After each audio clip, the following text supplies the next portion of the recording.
Ang dami niya ng bulak, guys. Ayan. Ang dami niya ng bulak.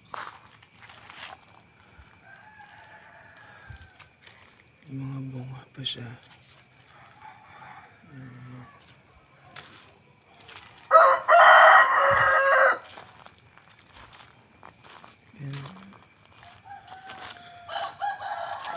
Ayan, may malaki na. Dalawa, pwede na to i-harvest. Ayan. Mabango pala yung mga bulaklak ng kalamansi, guys.